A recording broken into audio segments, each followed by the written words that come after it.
شان کو بیان کرتے ہوئے میرے پیر و مرشد حضور تاج الشریعہ فخر ازہر فرماتے ہیں، جہاں میں ان کی چلتی ہے وہ دم میں کیا سے کیا کر دیں۔ جہاں میں ان کی چلتی ہے وہ دم میں کیا سے کیا کر دیں، زمیں کو آسماں کر دیں، سریا کو سرا کر دیں، فضا میں اڑنے والے یوں نہ اترائیں، ندا کر دیں وہ جب چاہیں، جسے چاہیں اسے فرما روا کر دیں۔ تمام لوگ محبت و عقیدت کے ساتھ گنبد خضرا کی جانب لو لگا کر درود پاک کی ڈالیاں محبت کی تھالیوں میں اس امید پر سجا کر پیش کریں کہ زمانے سے مسلسل درد صبح و شام ملتا ہے، درود پاک پڑھ لیجئے بہت آرام ملتا ہے۔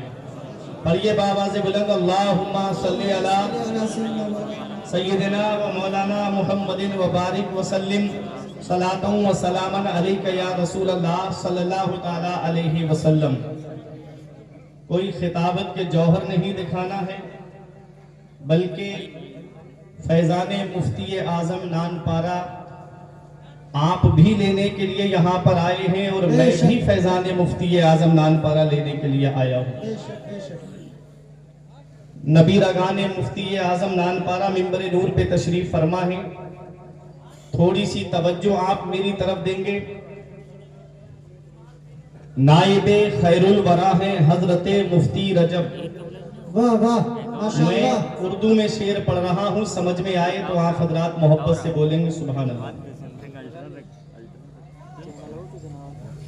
نائب خیر الورا ہیں حضرت مفتی رجب، متقی و پارسا ہیں حضرت مفتی رجب۔ بے شک دین خدمت دین خدا میں زندگانی کاٹ دی، خدمت دین خدا میں زندگانی کاٹ دی، دین کے وہ رہنما ہیں حضرت مفتی بے رجب۔ شک بے شک بے شک دین کے وہ رہنما ہیں حضرت مفتی رجب، اور دیکھ کر تقوی طہارت کہے اٹھے علماء حق۔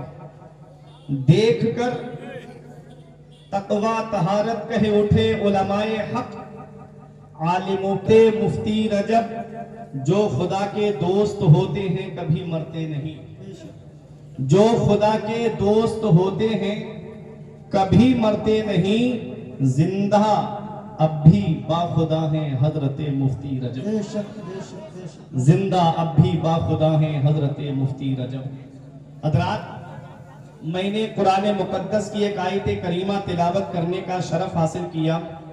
پروردگار عالم قرآن مجید میں ارشاد فرماتا ہے، اقرا بسم ربک الذی خلق، پڑھیے اپنے اس رب کے نام سے جس رب نے آپ کو پیدا کیا ہے۔ آپ دیکھیں،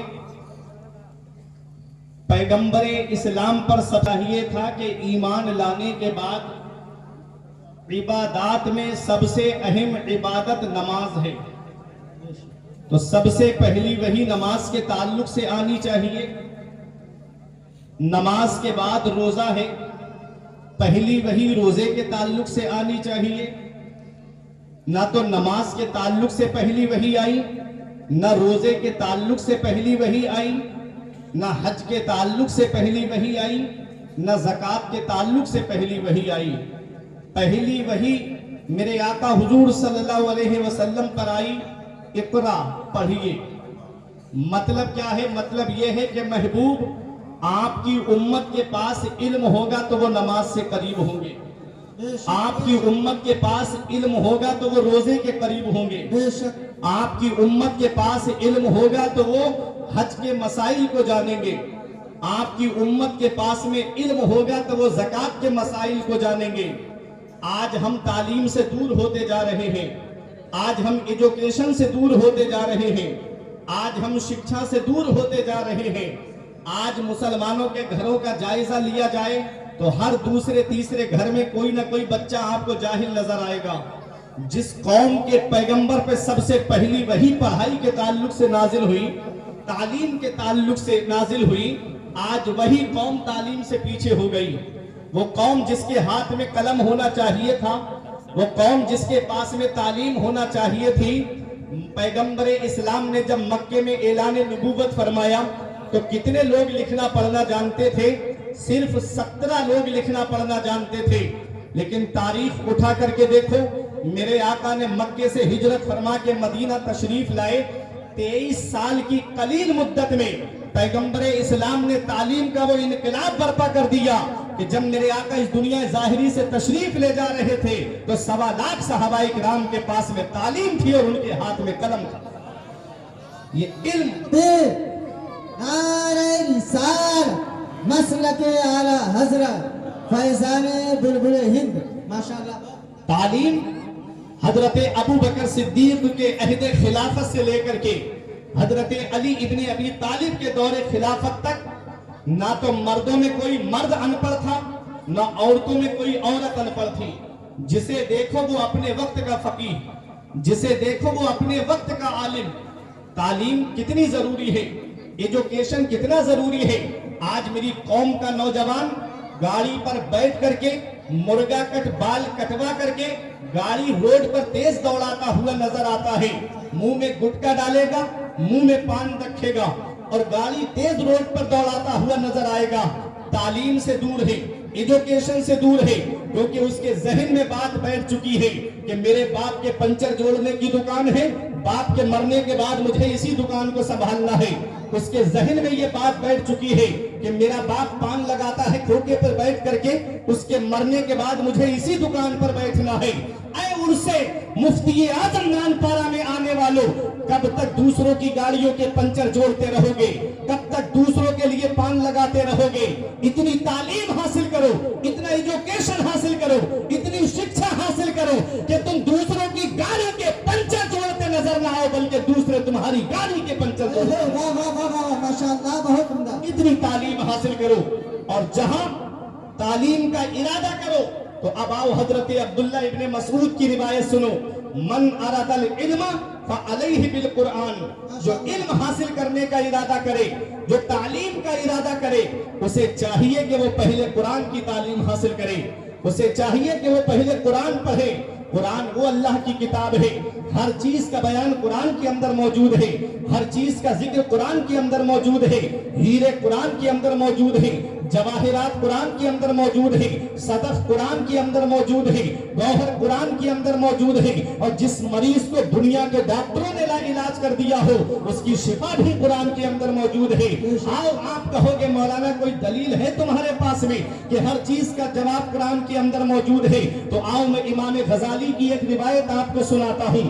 آل رسول بیٹھے ہوئے ہیں, نبی رگان مفتی اعظم نانپارہ بیٹھے ہوئے ہیں, ان علماء کرام ذی صلاحیت ذی اساتذہ بہرائچ منبر نور پہ تشریف فرما ہے, تمام کی موجودگی میں بول رہا ہوں. امام غزالی کے پاس ایک غیر مسلم آتا ہے, غور سے سننا, مسلمان نہیں بلکہ غیر مسلم آ کے کہتا ہے, اے امام غزالی آپ کے قرآن میں دعویٰ کیا گیا ہے کہ ہر چیز کا بیان قرآن کے اندر موجود ہے, ولا رطب ولا یابس الا فی کتاب مبین, کوئی خشک تر چیز ایسی نہیں ہے جس کا ذکر قرآن کے اندر موجود نہ ہو, ہر چیز کا بیان قرآن کے اندر موجود ہے. امام غزالی فرماتے ہیں بے شک میرے خدا کا فرمان حق ہے, ہر چیز کا بیان قرآن کے اندر ہے. اس نے کہا ایک سوال کا جواب دیجئے. امام غزالی فرماتے ہیں پوچھ. اس نے کہا حضرت آپ کے قرآن میں آیا ہے کہ ہر چیز آسمان میں تیر رہی ہے, قرآن میں ستاروں کی چال کا ذکر ہے, آسمان میں جو ستارے چل رہے ہیں ان ستاروں کی چال کا ذکر قرآن کے اندر موجود ہے. اب ستارے جو آسمان میں چلتے ہیں وہ دو انداز میں چلتے ہیں, دو طریقے سے چلتے ہیں, ایک سیدھی چال چلتے ہیں, دوسرے الٹی چال چلتے ہیں, ایک مثبت انداز میں چلتے ہیں, دوسرے منفی انداز میں چلتے ہیں, ایک سیدھی چال چلتے ہیں, دوسرے الٹی چال چلتے ہیں. تو وہ غیر مسلم امام غزالی سے کہتا ہے کہ مجھے سیدھی چال کا ذکر قرآن میں مل گیا لیکن الٹی چال کا ذکر قرآن میں نہیں ملا ہے. اب آپ کے قرآن میں دعویٰ ہے کہ ہر چیز کا بیان قرآن کے اندر ہے, آپ مجھے الٹی چال کا ذکر بتائیے قرآن میں کہا ہے. امام غزالی حیرت سے دیکھ رہے ہیں کہ یہ مسلمان نہیں ہے, غیر مسلم ہے, اور یہ اتنا بڑا دعویٰ کر رہا ہے کہ میں نے قرآن میں ستاروں کی چال کا ذکر پڑھا ہے. اے ان سے مفتی اعظم نانپارہ میں آنے والوں, آج ہم قرآن پڑھتے ہیں تو رسمی طور پہ قرآن پڑھتے پڑھتے ہیں, آج ہم قرآن پڑھتے ہیں, کسی کے یہاں انتقال ہو گیا تب قرآن کی تلاوت کرتے ہیں, کسی نے نیا گھر بنوایا اس میں جا کر کے قرآن کی تلاوت کرتے ہیں. آج ہم صرف رسمی طور پہ قرآن پڑھتے ہیں, غیروں نے قرآن کے اندر غور و خوض کر کے کسی نے سمندر سے موتی نکال لیے. اللہ اکبر, یہ ہمارے قرآن کی شان ہے کہ مسلمان تو مسلمان ہے, غیر مسلم بھی اس میں رموز و اسرار تلاش کرنے کے لیے اس کی تلاوت کرتے ہیں. آؤ آپ کہو گے مولانا علامہ صدر الفاضل نعیم الدین مراد آبادی کا مناظرہ جب ایک آریہ سے ہوا تھا, اس نے کہا مولانا ہم سے مناظرہ کرنے آئے ہو, ہمیں تمہارے قرآن کے 14 یا 15 سپارے زبانی یاد ہے, تم ہماری کتاب کا کوئی پارٹ سنا دو. تو علامہ صدر الفاضل نعیم الدین مراد آبادی فرماتے ہیں اب بھی تیری سمجھ میں نہیں آیا, یہی تو میرے قرآن کی شان ہے جو اپنے تو اپنے رہے غیروں کے دلوں میں بھی جگہ بنا لیتا ہے. قول محمد قول خدا, فرمان نہ بدلا جائے گا, بدلے گا زمانہ لاکھ مگر قرآن نہ بدلا جائے گا.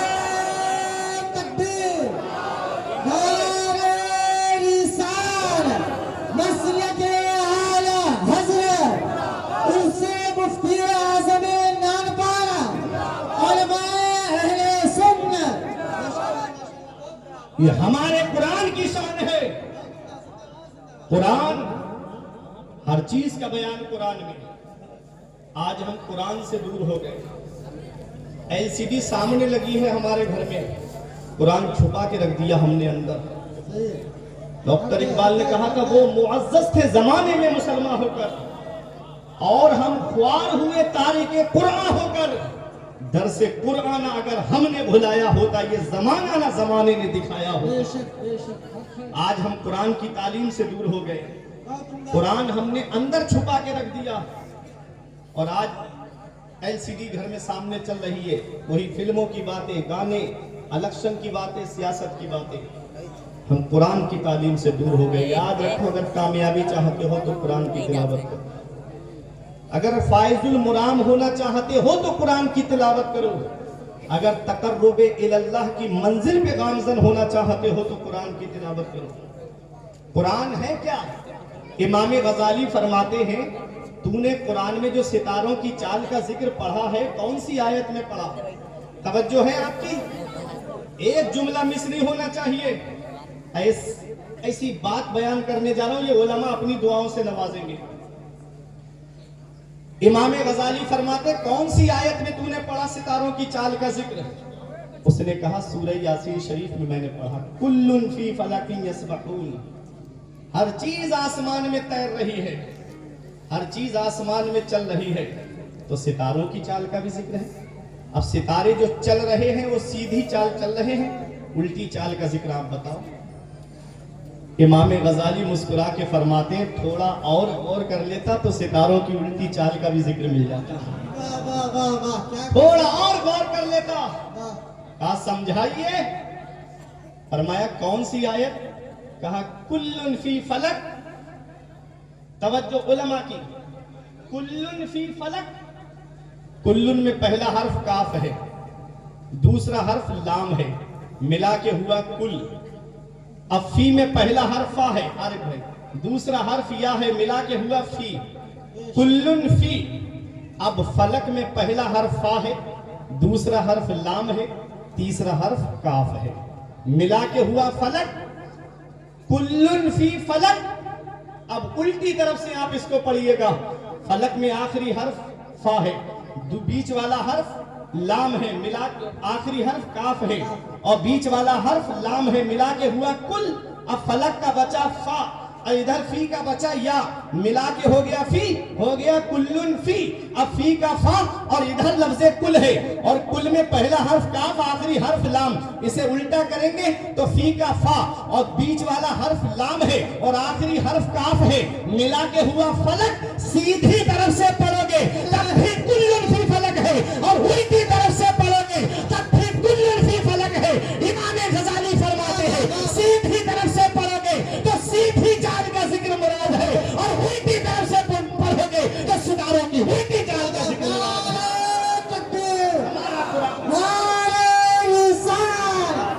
فیضان حضور تاج الشریعت, فیضان اعلیٰ حضرت علماء اہل سنت. اور الٹی طرف سے بھی کلن فی فلک، امام غزالی فرماتے ہیں سیدھی طرف سے پڑھو گے تو ستاروں کی سیدھی چال کا ذکر مراد ہے، اور الٹی طرف سے پڑھو گے تو ستاروں کی الٹی چال کا ذکر مراد ہے۔ ہر چیز قرآن کے اندر ہے، ہر چیز کا بیان قرآن کے اندر ہے۔ آج تم دور ہو گئے قرآن کی تعلیم سے، میں نے دیکھا ہے چلے گئے یونیورسٹیز کی طرف، چلے گئے کالجز کی طرف، چلے گئے اسکول کی طرف۔ میں کسی یونیورسٹی کی مخالفت نہیں کر رہا ہوں، میں کسی کالج کی مخالفت نہیں کر رہا ہوں، لیکن اے نان پارا کے عزیز العلوم کے وسیع و عریض میدان میں آنے والوں، مجھے ڈر لگتا ہے اگر تعلیم مدرسے میں حاصل نہیں کی تو کہیں ایسا نہ ہو کہ تمہارے ایمان کو لوٹنے والے کالج میں بیٹھے ہوئے ہیں، یونیورسٹیز میں ایمان کے لٹیرے بیٹھے ہوئے ہیں۔ اگر بیسک تعلیم مدرسے کی نہیں ہوئی تو کہیں ایمان خطرے میں نہ پڑ جائے۔ آپ کہو گے مولانا کوئی دلیل؟ تو دیکھو سلمان رشدی مسلمان گھرانے میں پیدا ہوا ہے لیکن اسلام کے خلاف بولتا ہوا نظر آیا۔ تم نے دیکھا نہیں تسلیمہ نسرین مسلم گھرانے میں پیدا ہوئی لیکن بیسک تعلیم دینی تعلیم نہیں ہے، اس نے اسلام کے خلاف لجہ نام کی کتاب لکھ ڈالی۔ یہ تمہارے کالج کے پروڈکٹ ہے جہاں جو اسلام کے خلاف بولتے ہوئے نظر آ رہے ہیں، اور اگر میں مدرسے کا پروڈکٹ بتا دوں تو تمہارا ایمان تازہ ہو جائے گا۔ ارے مدرسے کا پروڈکٹ دیکھنا ہے تو حضرت صدیق اکبر کو دیکھو، مدرسے کا پروڈکٹ دیکھنا ہے تو حضرت عمر فاروق اعظم کو دیکھو، مدرسے کا پروڈکٹ دیکھنا ہے تو حضرت عثمان غنی کو دیکھو، مدرسے کا پروڈکٹ دیکھنا ہے تو مولا علی کو دیکھو، مدرسے کا پروڈکٹ دیکھنا ہے تو حسنین کریمین کو دیکھو، ارے مدرسے کا پروڈکٹ دیکھنا ہے تو امام اعظم کو دیکھو، غوث اعظم کو دیکھو، کلیئر کے چاند کو دیکھو، بریلی کے احمد رضا خان کو دیکھو۔ نعرہ تکبیر، نعرہ رسالت، مسلک اعلیٰ حضرت مفتی فرقان منظری بریلی شریف، یہ مدرسے کا پروڈکٹ ہے۔ اور آج اس کے عرس میں آئے ہو، اگر مدرسے کا پروڈکٹ دیکھنا ہے تو مفتی اعظم نان پارا کو دیکھو، مفتی شبیر حسن کو دیکھو، حضور محدث کبیر کو دیکھو، علامہ ارسلان رضا خان قادری کو دیکھو۔ یہ مدرسے کا پروڈکٹ ہے۔ ایک پروفیسر صاحب مجھے ملے، بولے مولانا میری سمجھ سے تو مدرسے بند کر دینے چاہیے۔ سید صاحب ہم نے کہا کیا تمہیں مرنا نہیں ہے؟ آنکھیں چڑھا کے بولے مولانا مرنا کسی نے